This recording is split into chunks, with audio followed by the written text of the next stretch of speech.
Karibu kwa mara nyingine tena mtazamaji wa The World News katika kipindi hiki cha ulimwengu wa siasa. Mimi ni Adam Hussein. Taarifa za siri zinaeleza kwamba Umoja wa Ulaya umeanzisha mchakato wa kuanza kuwatenga Warusi, lakini kuhakikisha kwamba Warusi hawapati nafasi kuingia katika nchi za Ulaya.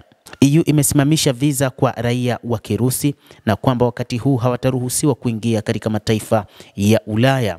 Nchi hizo za Umoja wa Ulaya katika kile iliyochikiita ni katika kuhakikisha inaweka vikwazo kwa Urusi, sasa imewageukia raia wa kawaida, ambapo wakati huu raia wanalazimika kutopata nafasi ya kuingia katika mataifa ya umoja huo wa Ulaya.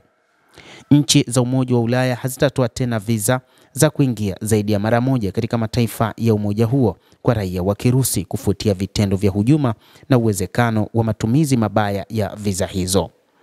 Hata hivyo, wachambuzi wa mambo wamesema kwamba hii ni katika kile kinachoitwa vikwazo vya Umoja wa Ulaya kwa Urusi.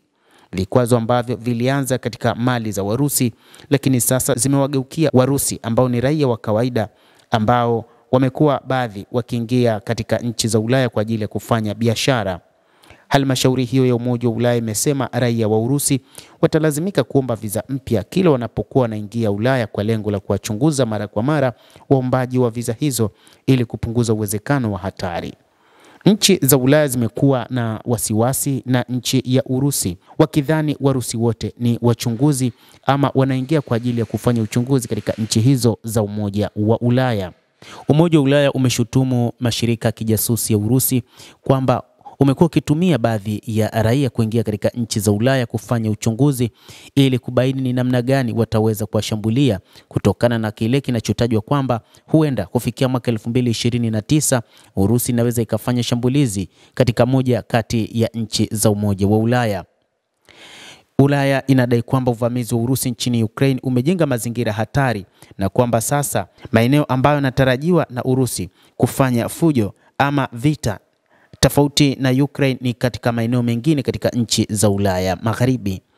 Katika taarifa, mjumbe maalum wa umoja huo Kaja Kallas amesema kwa miongo kadhaa uvamizi haramu wa Urusi dhidi ya Ukraine umejenga mazingira hatari zaidi ya usalama huko katika Umoja wa Ulaya.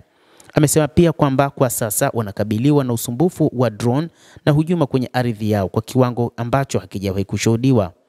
Kaja Kallas pia amesema ni jukumu la Umoja wa Ulaya kuwalinda raia wa eneo hilo.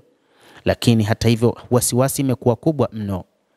Kumekuwa na ukiukwaji wa anga la NATO na nchi za Umoja wa Ulaya, ambapo kumekuwa na mashambulio ya drone, na yote hayo ni kutokana na kile ambacho Urusi imekifanya kwa ajili ya kuzitisha nchi za Ulaya ambazo kwa kiasi fulani, kwa mujibu wa watu wa Ulaya, wamekuwa wakisaidia upande wa Ukraine. Hata hivyo, EU imesema njia ya kuepuka msongamano wa hatari inayohusisha hatua tatu sambamba ni kuimarisha uwezo wa kujitetea, kuanzisha mstari wa mawasiliano wa haraka kati ya NATO na EU, lakini Urusi na nchi za kikanda ili kupunguza hatari ya tafrani na kuendelea na kampeni za kisiasa za kusaka suluhu za amani.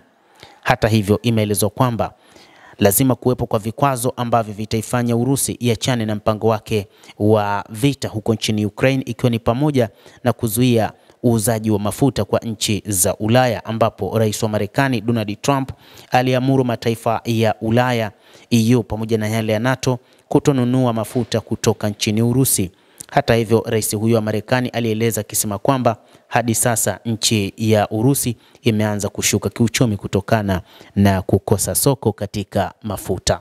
Endelea kutufuatilia mtazamaji, na nikusihi tu usisahau kulike, usisahau kucomment, kadhalika na kusubscribe channel hii ili upate habari hizi kwa mapana hapa The World News. Mimi ni Adam Hussein, endelea kuwa nasi wakati wote, endelea kutufuatilia.